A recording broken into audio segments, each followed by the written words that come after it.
여름철에 가장 많이 발생하는 이제 응급 상황이 바로 이제 음식이거든요. 식중독 같은 거 이런 거 많이 오잖아요. 식중독이 우리 암 환자분들한테는 잘못하면 치명적이 됩니다. 나으라면 원장 문창식입니다. 요즘엔 날이 많이 더워져서 우리 암 환자분들이 이 체력 관리라든지 기력 관리 그리고 암을 치료하는 데 있어서 상당히 힘든 그런 계절이 됐거든요. 그래서 오늘은 우리 암 환자분들이 조심해야 될 부분들 몇 가지 를 가지고서 이야기를 좀 나누도록 하겠습니다. 우리 암 환자분들이 여름이 될 때 이제 피해야 할 여러 가지 우리가 어 잘못하면은 치명적인 그런 상황을 발생할 수 있는 그런 행동 몇 가지가 있거든요. 그래서 한 세 가지 정도를 알아보도록 할 건데요. 요즘에 뭐 한낮에는 정말 땀이 뻘뻘 날 정도로 본격적인 이제 여름이 시작되고 있어요. 우린 건강한 이런 일반인들한테도 여름은 어때요? 참 무덥고 지치고 그런 계절이잖아요. 예, 그래서 어떻게 해서든지 좀 시원한 곳을 많이 찾고 휴가도 가고 그럴 수 있는데 우리 암을 가지고 싸우는 이 환우분들한테는 어떻게 보면 여름이 1년 중에서 가장 위험하고 가장 각별하게 주의를 해야 하는 어떻게 보면 비상사태와도 같은 그런 이제 계절이라 할 수가 있죠. 항암 치료를 받고 계시거나 또 아니면 스스로 이렇게 이제 회복 중이신 분들은 우리 몸을 이렇게 지켜주는 방어막, 즉 면역력이 이렇게 바닥까지 다 떨어져 있는 그런 상태이거든요. 그래서 우리 일반인들에게는 이렇게 가벼운 배탈이나 가벼운 감기로 끝날 그런 상황들이 우리 환자들한테는 잘못하면 응급실로 가야 하는 또 아니면은 생명을 위협받을 수 있는 그런 치명적인 상황으로 이어지기도 합니다.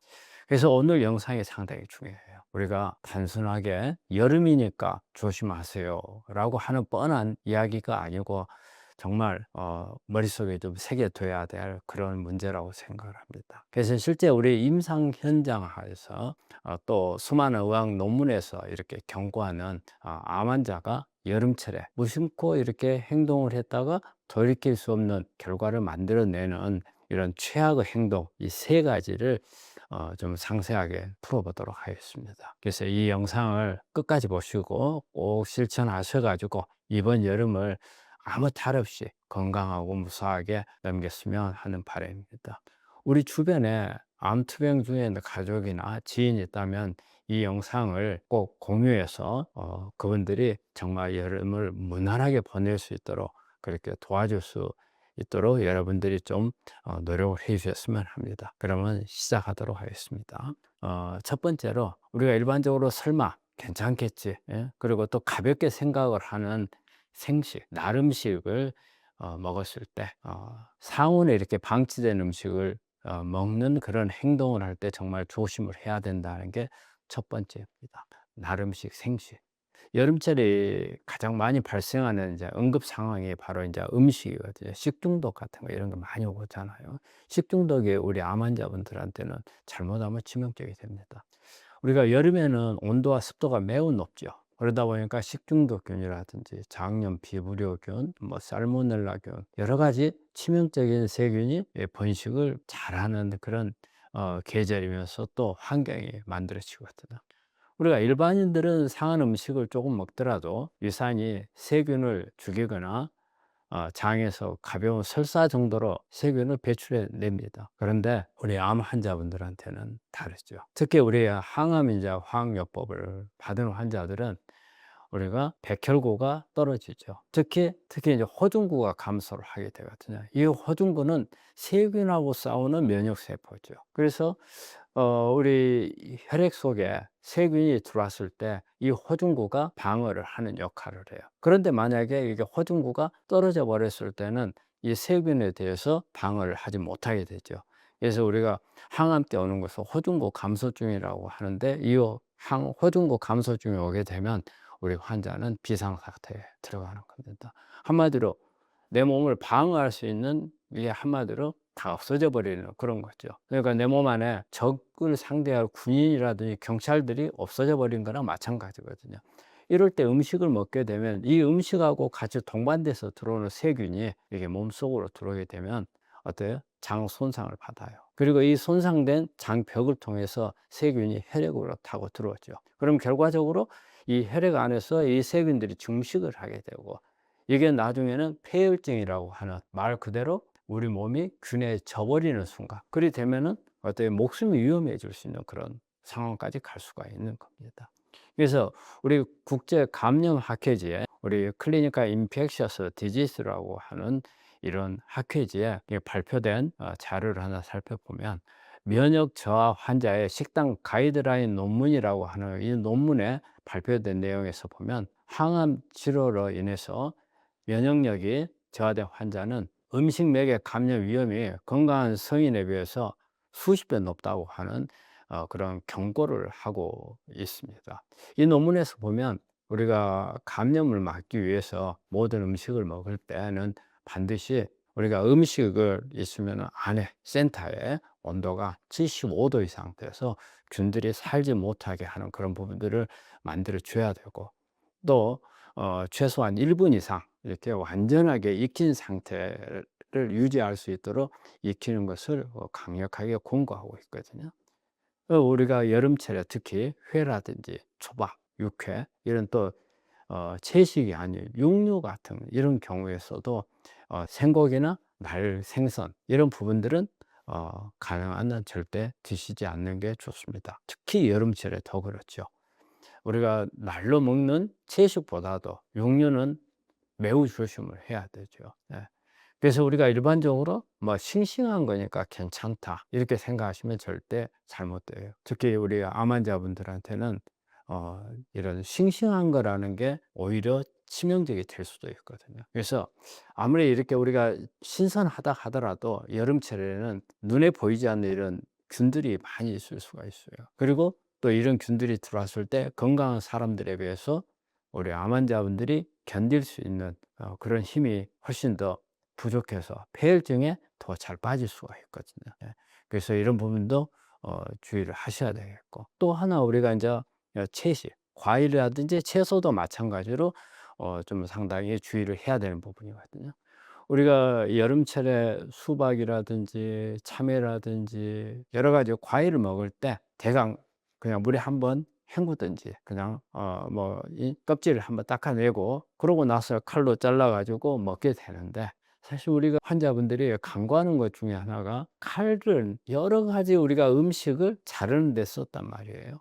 이런 칼날 속에는 균들이 많이 있을 수가 있어요. 그런데 이 칼을 제대로 소독을 하지 않고 이렇게 과일을 자르거나 채소를 자랐을 때는 이 균이, 칼에 묻어 있는 균이 그대로 묻혀 들어갈 수가 있어요. 그래서 만약에 이것을 그대로 먹게 되면, 잘못하면 이런 심각한 장염에 걸려서 응급실에 실려갈 수가 있거든요. 그래서 건강한 사람들보다 우리 암 환자분들이 훨씬 더 위험한 상황이 될 수가 있고, 이런 경우가 참 많습니다. 그래서 우리가 이제 과일이라든지, 그런데 과일에 보면 우리가 껍질이 중요한 경우가 있거든요. 껍질 속에 많이 들어있는 파이토케미칼이 있어요. 이런 부분들이 꼭 필요한 이런 경우에는 가능한 한 어때 베이킹 소다나 식초 같은 걸 이용을 해서 깨끗하게 닦아내고 그런 상태에서 드시는 게 좋겠고요. 그런데 또 우리 껍질이 그렇게 중요하지 않는 과일들 같은 경우에, 사실 뭐 바나나나 귤 같은 이런 경우에는 껍질을 벗길 때도 상당히 조심을 해야 됩니다. 우리가 껍질을 벗기면서 이 껍질에 묻어 있는 부분을 우리가 과육에다가 묻히는 경우가 있거든요. 그래서 이런 부분이 되지 않도록, 이런 걸 할 때도 일단 껍질을 벗길 때도 먼저 깔끔하게 씻고 약간의 소독이 될 수 있도록 뭐 식초 같은 것을 좀 이용해서 하는 것이 도움이 되고, 그리고 여름철에 먹는 과일은요, 가능한 한 두꺼운 껍질을 가지고 있는 이런 과일이 오히려 우리 감염을 막아주는 그런 과일이 되겠습니다. 그리고 또 하나, 우리 이제 그 식당에서 이렇게 제공하는 뭐 생채소라든지 샐러드라든지 이런 부분도 여름철에 상당히 조심해야 하는 것 중에 하나이거든요. 어떻게 씻었는지가 상당히 중요하죠. 또 이게 또 얼마나 우리가 눈에 보이지 않는 상태에서 상온에 방치되었는지, 이런 부분들도 우리가 잘 알 수가 없잖아요. 우리가 어떤 경로로 해서 구했는지를 그 경로 과정을 잘 모르기 때문에, 나한테 올 때까지 어떻게 관리가 됐는지를 잘 모르잖아요. 그리고 또 하나 우리가 집에서 이렇게 식사를 할 때 우리 냉장고에다 보관해 놨다가 이게 반찬이라든지 뭐 밥이라든지 여러 가지 과일 같은 거 이렇게 꺼내고 할 때 이때 어때요? 먹고 나서 남는 게 있단 말이에요. 이 남는 거 관리가 상당히 또 중요합니다. 이 남는 것을 대부분 사람들은 가볍게 생각하고 그냥 냉장고에다 다시 넣잖아요. 그런데 이렇게 한번 우리가 식탁에 올려서 식사하기 위해서 준비했던 음식을 다시 냉장고에 넣을 때는 이 감염될 수 있는 가능성이 매우 다른 때보다 더 높아진다는 거예요. 그래서 보통 우리가 식사를 하기 위해서 한 30분에서 1시간 정도 이렇게 냉장고에서 끄집어내는 음식들은 엄청 더 빠르게 세균이 증식할 수 있다고 하거든요. 그래서 가능한 한 딱 필요한 만큼만, 드실 만큼만 이렇게 꺼내서 먹고, 가능한 한 남은 것은 그냥 좀 남고 좀 약간 미련이 있더라도 버리시는 게 가장 좋습니다. 예, 음식을 좀 아깝다고 조금 보관을 더 하다가 다음에 또 먹으리라 생각을 하고 이렇게 냉장고에 넣었을 때 잘못하면은 그걸 좀 아끼려다가 엄청난 많은 고통과 또 경제적인 병원비로 낭비하는 그런 부분이 될 수가 있고, 또 우리 항암을 하고 계신 분들한테는 치료가 늦어질 수가 있고요. 그래서 이 치료가 늦어짐으로 인해서 아주 치명적인 이런 상황이 발생할 수도 있거든요. 그래서 항암을 하고 계신 분들은 특히 제가 지금 설명하고 이런 분들에 대해서 좀 더 염두에 두고 경각심을 가지고 생각을 해야 됩니다. 다음은 그러면 이제 두 번째로 우리 이제 수분에 관한 이야기인데, 우리가 무더운 낮 시간에 이렇게 야외 활동하잖아요. 하면 수분이 많이 빠져요. 그리고 또 자외선에 이렇게 무방비로 이렇게 노출되는 그런 상황들이 일어나거든요. 그래서 우리 이제 암 진단 받게 되면 우리가 환자분들이 체력을 길러야 한다고 하는 것은 상당히 중요한 부분이잖아요. 그래서 매일 이 걷기 운동, 특히 우리가 이제 유산소 운동을 많이 권하기 때문에, 그리고 우리 환자분들이 체력이 많이 떨어지기 때문에 대부분 걷는 운동을 참 많이 하죠. 근데 걷는 운동이 우리 암 환자분들이 할 수 있는 아주 좋은 그런 운동이죠. 그런데 이제 우리가 계절이 여름이잖아요. 여름철에는 햇빛이 너무 뜨거워요. 그래서 이렇게 걷는 것 자체가 오히려 더 해로울 수가 있다는 겁니다. 그냥 먼저 이렇게 일단 자외선 문제를 한번 좀 살펴보면, 자외선도 상당히 우리가 생각해야 될 그런 부분이거든요. 우리가 항암 치료하든지 우리가 표적 치료하든지 또 어떤 여러 가지 다른 항암제를 이렇게 하고 계신 분들은 우리가 피부가, 우리 정상인들 피부하고는 좀 많이 달라요. 특히 이제 항암제는 어때요? 빨리 성장하는 세포를 공격을 하거든요. 그럼 피부도 마찬가지로 계속 어때요? 박피가 되고 또 다시 밑에서 피부가 재생해서 올라오고 하는 그런 과정을 거치거든요. 그렇기 때문에 피부도 빨리 성장하는 세포 중에 하나예요. 그래서 피부 세포가 이 항암제가 항암제 타겟이 돼요. 그래서 재생이 잘 안 되게 되는 거죠. 그런데 이제 이런 상태에서 우리가 여름철에 이게 자외선을 이렇게 막 받게 되면 광감인성 반응이라는 게 발생을 해요. 그래서 이런 빛에 의해서 어떤 감작 반응이 일어나면 우리 항암제하고 같이 했을 때 피부 손상 받는 이런 부분들하고 플러스가 됐을 때 잘못하면은 아주 심각한 그런 부작용들이 나타날 수가 있어요. 유럽의 피부과 학회지에 한번 기재된 이런 논문 한번 살펴볼게요. 항암 화학약법으로 인한 피부 부작용 연구라는 이 논문에 어떤 내용이 나왔느냐면요. 특정 항암제를 이렇게 투여받는 환자가 자외선에 노출이 되면 심각한 피부 발진이나 그다음에 또 색소 침착, 그다음에 홍반, 그리고 또 이제 이게 좀 더 심하면 우리가 보통 물집이 생기는 이런 이도 화상 같은 이런 부분들이 발생을 할 수 있어서 잘못하면 이 피부에 상당히 큰 독성 문제가 발생할 수 있다고 이렇게 보고하고 있거든요. 그래서 우리가 일반인들은 항암을 하지 않는 우리 일반인들은 우리가 이렇게 빛을 자외선을 많이 받게 되면 그냥 피부가 좀 타요. 1도 화상 정도 이렇게 입죠. 그런데 암 환자한테는 1도 화상이 아니고 2도 화상, 그 이상의 피부에 문제가 발생을 할 수 있다는 겁니다. 그래서 이런 피부 이런 부작용이 심해지면 우리가 막 가렵죠. 그다음에 이게 따갑고 아프죠. 그래서 저녁에 잠잘 수가 없고, 그런데 막 가렵다고 보면 긁잖아요. 그럼 긁게 되면은 이 상처를 통해서 2차적으로 세균 감염이 발생을 하죠. 세균 감염이 되면 염증이 생기는 거죠. 그렇게 되면 이 염증이 심해지게 되면 어때요? 항암을 하기 어려워집니다. 또 여기에다 호중구 감소증에 같이 겹쳤다. 그러면 잘못하면 이것 때문에 또 폐혈증에 빠질 수 있는 그런 위험도 있고, 그러다 보니까 항암을 해야 되고 이런 위험은 있고, 그래 되면 항암을 어때요? 기간을 늘리거나 아니면 용량을 줄여야 되는 그런 상황도 올 수가 있어요. 그렇기 때문에 항암 치료에 어떤 방해 요인이 되고 정상적인 제대로 된 항암 효과를 얻을 수가 없을 수도 있습니다. 그렇기 때문에 여름철에는 가능한 한 자외선이 매우 강한 시간, 보통은 오전 한 11시부터 오후 4시 사이에는 가능한 한 야외 산책이나 운동을 안 하시는 게 좋겠고, 운동을 보통 그리 되면 어때요? 좀 시원해질 때 해가 떨어져서 오후에 저녁 시간 아니면은 해가 뜨기 전에 이른 아침에 운동을 하시는 게 좋겠습니다. 그리고 만약에 이렇게 이제 여름철에 운동을 해야 될 상황에서는 가능한 한 몸을 좀 보호하는 그런 부분이 있어야 되거든요. 그래서 이게 챙이 넓은 모자, 그래서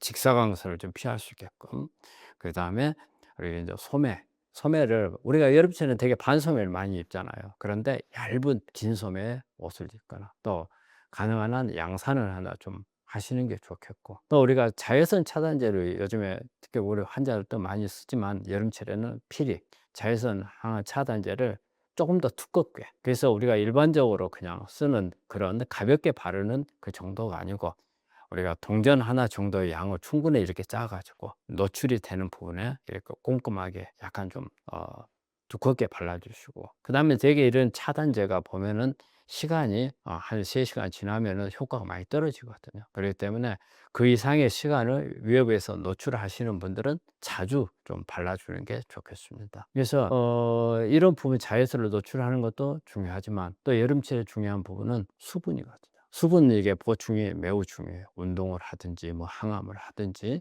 우리가 수분이 많이 소실이 될 수 있는 게 여름철이죠. 특히 이제 항암 치료를 받게 되면 어때요? 우리가 항암 치료제가 효과가 보통 한 이틀에서 3일 정도 갑니다. 그러면 2-3일 지나고 나면 빨리 몸에서 배출을 해 줘야 됩니다. 우리가 정상세포의 손상을, 효과는 별로 안 나는데 정상세포는 손상을 받을 수가 있거든요. 그래서 빨리 소변을 통해서 몸 밖으로 배출해 줘야 되거든요. 이때 이제 신장이 어때요? 역할을 하죠. 신장이 좋을수록 빨리빨리 빼내 주거든요. 근데 빼내 주려고 해도 어때요? 물이 없으면 소용이 없잖아요. 그래서 신장이 제대로 기능을 할 수 있도록 물을 충분히 보충을 해 줘야 된다는 거죠. 또 어때요? 신장을 통해서 배출을 하는 것도 있겠지만 우리가 땀을 많이 흘리잖아요. 그럼 땀을 통해서 우리가 수분이 다 날아가 버려요. 또 거기다가 우리 항암하게 되면은 막 토하는 거, 토하면서도 어때요? 수분이 날아가는 거잖아요. 설사하면서도 수분이 많이 빠지잖아요. 그러니까 이런 게 여름철에 다 같이 겹치게 되면 어때요? 잘못하면 탈수에 빠져버려요. 그 암 환자분들이 탈수에 빠지면은 그냥 우리가 가볍게 여겨줄 수 있는 게 아니고 정말 잘못하면 의식까지 혼탁해 줄 수 있는 그런 상황까지도 갈 수가 있거든요. 그리고 그것으로만 끝나는 게 아니고 또 뭐냐면 이 항암제를 배설하는 데 관여하는 신장이라든지 간이라든지 이런 부분에 손상을 주고, 또 여기에 독성 성분들이 쌓이게 돼서 어떤 전반적인 체력도 떨어지고, 또 특히 우리 암 환자분들이 어느 정도 진행이 되는 환자들은 잘못하면은 악액질 상태로까지 빠질 수도 있거든요. 그래서 되게 인제 이렇게 수분이 많이 빠지게 되고 탈수가 되면 우리가 외부로 느끼는 게 어지러움 좀 많이 느끼죠. 그다음에 또 혈압이 저하돼서 잘못하면 쓰러지거든요. 그래서 이렇게 운동을 하다가 이렇게 쓰러지는 분들이 종종 발생을 하거든요. 예. 그런데 인제 우리 그 환자분들이 이런 분들이 있어요. 그 이렇게 땀도 많이 나고, 예, 이런데도 불구하고 목이 마르지 않은 분들이 있어요. 예. 이런 분들이 더 문제가 될 수 있어요. 왜냐하면 내 몸에는 탈수가 왔는데 내 머리에서 목마르다는 느낌을 잘 못 느끼는 분들이 있어요. 그래서 특히 인제 나이가 드신 분들, 그리고 인제 오랫동안 투병을 하다 보면 우리가 감각이 둔해져요. 그래서 이런 분들은 목이 마르질 않기 때문에 물을 마실 생각을 안 하죠. 그래서 이런 분들한테 꼭 드리고 싶은 게, 내가 땀을 많이 흘리거나 토하거나 설사를 하거나 수분이 많이 뺏기는 이런 상황이 된다면 항상 갈증하고 관계없이 물을 많이 마셔라. 그래서 이런 개념 때문에 우리가 보통 하루에 최소한 1.5에서 2리터 정도의 물을 마시라 하잖아요. 근데 이거는 평소 때입니다. 이런 상황에서는 그 이상도 마셔야 됩니다. 예. 그리고 또 물을 마실 때 우리가 어 어떤 물을 마실까 이것도 중요해요. 그러면 인제 되게 우리가 찬물을 먹는 게 좋은가 아니면 미지근한 물을 좋은가 아주 뜨거운 물을 마시는 게 좋은가. 근데 찬물이나 뜨거운 물 다 좋지는 않아요. 특히 찬물 같은 경우는 우리가 여름철에 찬물을 먹으면 어때요? 아주 찬물을 먹으면은 머리가 바짝 쓰죠. 이건 뭐냐면 한마디로 이 교감신경이 자극이 된 거예요. 그래서 오히려 더 안 좋아요. 교감신경은 면역을 떨치는 그런 효과를 주잖아요. 그다음에 체온이 떨어지게 되니까 면역이 떨어지잖아요. 그래서 시원하기는 찬물이 좋지만 결과적으로 몸에는 별로 좋지 않아요. 그래서 찬물 같은 경우는 위장에 자극을 줘서 위장장애도 일으킬 수가 있고 또 설사 같은 거 유발할 수가 있거든요. 예. 그래서 가능한 한 미지근한 물을 먹는 게 가장 좋습니다. 그래서 보통 미지근한 물을 좀 텀블러 같은 것에서 이게 담아 가지고 항상 하루에 한 1.5에서 2리터 정도. 그리고 내가 땀을 아주 많이 흘렸다 그럴 때는 그보다 조금 더 이렇게 먹는 그런 습관을 들이는 게 좋겠고. 그런데 예 이런 게 있어요. 항암을 하고 계신 분이 이렇게 물을 마실 때는 그냥 미지근한 물을 마시긴 마시지만 한번 끓였다가 식힌 물을 마시는 게 더 좋을 수도 있습니다. 자, 이제 세 번째 한번 살펴볼게요. 우리가 이제 세 번째는 에어컨을 한번 좀 생각을 해봐야 됩니다. 한여름에는 에어컨 속에 들어가면 시원하게 좋죠. 근데 이 에어컨이 에어컨 병이라는 게 있잖아요. 여름철에. 특히 에어컨 병은 우리 정상인들한테도 상당히 문제가 되는 병이거든요. 근데 암 환자들한테는 그 이상의 치명적으로 또 될 수가 있거든요. 그래서 이 부분에 대해서 이렇게 살펴보면 우리가 특히 에어컨 바람을 너무 바깥에 있다가 더우면 들어와가지고 에어컨 바람 밑에 있잖아요. 예? 그렇게 직접 쐬거나 또 이게 외부하고 에어컨 온도가 너무 차이가 나게 해 놨을 때 여러 가지 문제가 발생할 수 있다는 겁니다. 그래서 우리가 여름철에 되게 이제 시원하게 이렇게 지내는 게 좋죠. 기분도 좋고 시원하고. 그래서 내 몸이 좋을 것 같은데 내가 느끼는 거하고 내 몸에서 일어나는 반응하고는 조금 다를 수가 있어요. 그래서 일반적으로 볼 때는 땀을 많이 흘리면 이렇게 시원한 데 있으면은 이렇게 수분이 빠져나가는 것도 막고 탈진하는 것을 좀 막아줄 수가 있죠. 그렇지만 중요한 것은 이런 너무 외부 기온과 실내 기온, 에어컨 밑에 있는 기온 차이가 너무 크게 나면 그거 자체가 좋지 않다는 거예요. 우리가 이런 부분들을 되게 환절기 때 이런 거 많이 느끼죠. 봄이라든지 가을 봄이나 이렇게 낮과 밤의 기온차가 컸을 때 우리 환자들이 감기 같은 거 잘 걸린다 하잖아요. 이 현상이 이 마찬가지로 여름철에 있잖아요. 외기 온도와 실내 온도가 차이가 많았을 때 그런 현상이 같이 옵니다. 그게 전부 다 뭐냐면 감기가 잘 걸린다는 게 면역력이 떨어진 거거든요. 그래서 그런 면역력 저하를 일으키는 원인이 되죠.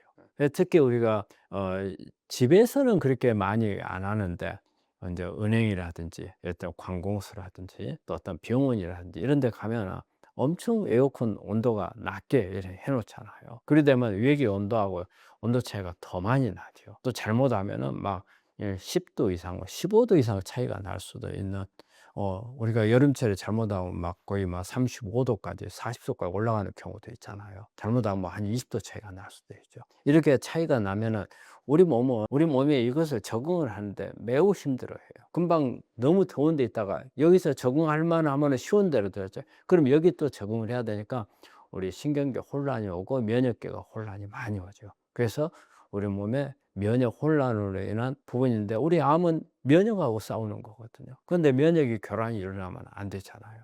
우리가 말이 그래요. 체온이 1도 올라가면 면역이 100% 올라가고 1도가 떨어지면 면역이 30% 정도 감소한다고 돼 있죠. 예. 그렇듯이 특히 우리가 여름철에는 뜨거운 데서 찬 곳으로 오거든요. 체온이 떨어지는 거죠. 그러면 어때요? 우리 피부라든지 말초 혈관들이 전부 수축을 하죠. 그렇게 되면 어때요? 우리 몸 안에 이렇게 면역 세포가 돌아다니면서 이렇게 바이러스라든지 암하고 싸워야 되고 또 체온이 떨어지게 되면 그 자체로 면역이 떨어지기 때문에 어때요? 우리 몸을 방어할 수 있는 힘이 많이 떨어져 버리죠. 그래서 결과적으로 면역 체계가 깨지고 어때요? 우리 몸에 만약에 우리 몸 안에 있는 암세포들은 그때 더 잘 클 수가 있거든요. 자, 그래요. 그런 부분들이 하나가 있고요. 또 하나 우리 여름철에 생각하는데 에어컨을 생각할 때 에어컨 필터입니다. 우리가 에어컨은 상당히 시원하고 참 좋지만 이 필터를 갖다가 이렇게 교환을 안 하는 경우가 많이 있어요. 근데 사실 이 에어컨 필터가 여름철에 어때요? 많은 질병을 유발하죠. 세균하고 곰팡이가 필터 속에 끼어 있어서 이게 어떤 에어컨을 틀었을 때 이게 에어컨에서 빠져나오면서 감염을 할 수가 있거든요.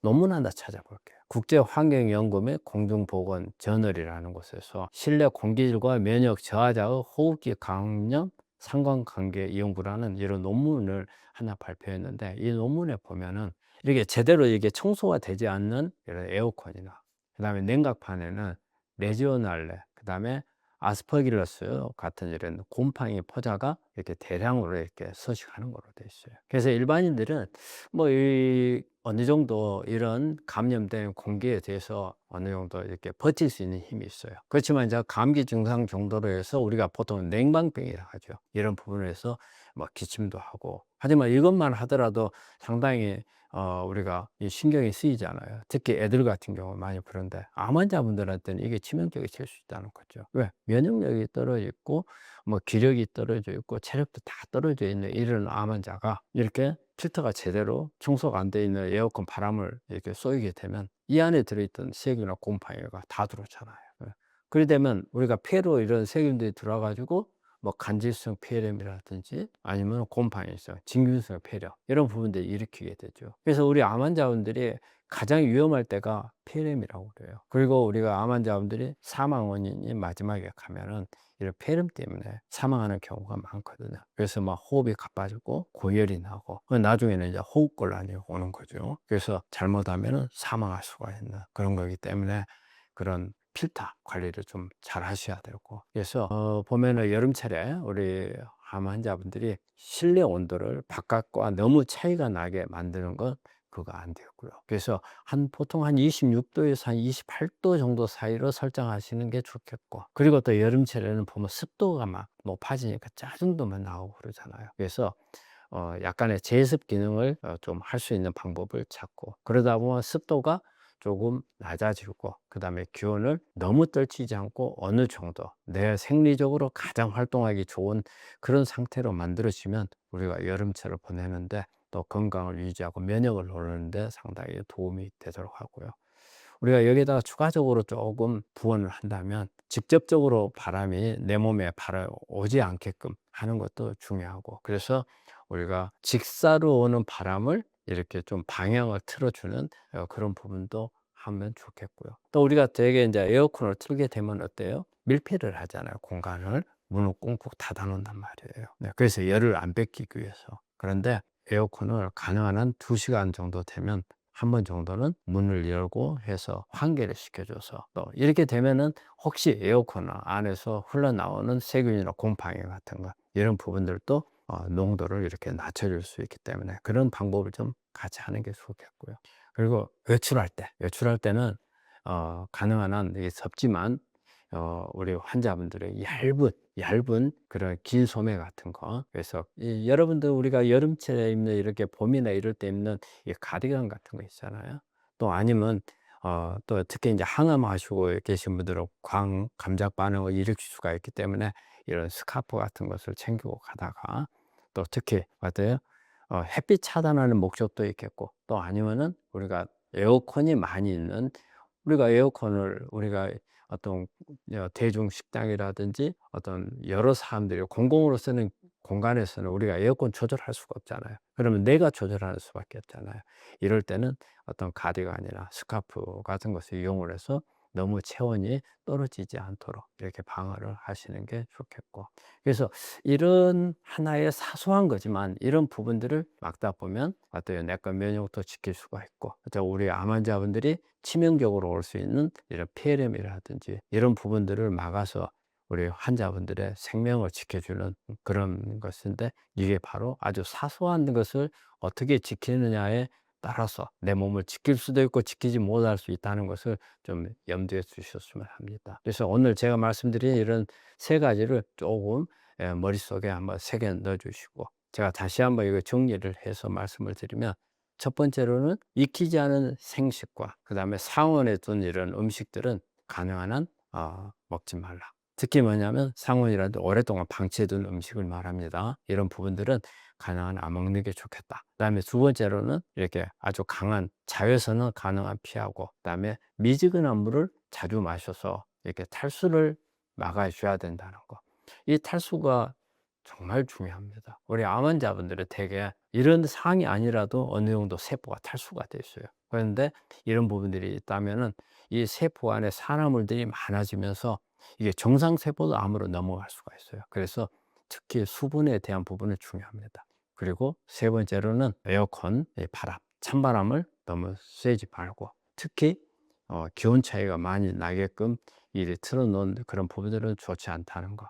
그리고 어쩔 수 없는 상황에서는 우리가 가디건이나 스카프를 가지고 체온이 떨어지지 않도록 이렇게 지켜야 된다. 이런 부분만 조금 지키더라도 여러분들이 위험한 상황으로 빠지는 것을 어느 정도 막아줄 수가 있어요. 근데 이런 부분들이 이렇게 아주 사소하잖아요. 또 이렇게 남들은 이게 이런 부분 안 하고 자연스럽게 하더라도 나는 내 상황에 어쩔 수 없다는 거잖아요. 그래서 나는 왜 이렇게 내가 유난을 떨어야 되나 이렇게 생각하실 분들도 있고, 또 남의 눈치가 있고, 그런데 그런 거 다 생각하실 필요가 없어요. 나 하나만 중요하거든요. 네. 여러분들이 지금은 어때요? 상황이 내 몸을 보호하는데 좀 더 과보호가 된다 하더라도 해야 된다는, 예, 그런 부분입니다. 그래서 잘못하면은 우리가 순간적인 방심이 어때요? 잘하고 있던 이런 관리하는 과정이 무너져 버릴 수 있다는 거죠. 예. 그래서 이런 조그만 이런 불편한 부분이라도 여러분의 건강을 위해서, 그리고 여러분은 혼자가 아니잖아요. 또 가족들이 있잖아요. 예? 그래서 가족들과 또 이렇게 함께 어울려 가지고, 예? 어떤 여행도 하고 나중에 다 건강해져 가지고 정말 행복하게 살기 위해서는 지금 이 순간을 잘 거쳐야 되고, 또 이런 부분들이 나를 위한 투자라고 생각을 해야 됩니다. 예. 예, 오늘 이런 여러분들이 아주 사소하지만 관리를 해야 될 부분을 저희가 소개를 하고 말씀드렸는데, 여러분들의 건강 회복을 위해서 저희도 여러분들한테 좋은 정보들을 많이 드리도록 노력할 거고, 또 여러분들이 잘 치유가 되도록 그리 응원을 하도록 하겠습니다. 혹시 여러분들이 오늘 제가 말씀드린 내용에 대해서 좀 궁금한 점이나, 또 여러분들이 또 어떤 노하우가 있다면, 또 여러 사람들한테 알리고 싶다면 이렇게 댓글로 남겨주세요. 그러면 저희가 댓글을 살펴보고 여러분들의 의견을 가지고서 또 한번 모든 분들이 알 수 있도록 이렇게 알리는 그런 부분들을 우리가 편성을 해 보도록 하겠습니다. 끝까지 들어주셔서 감사합니다.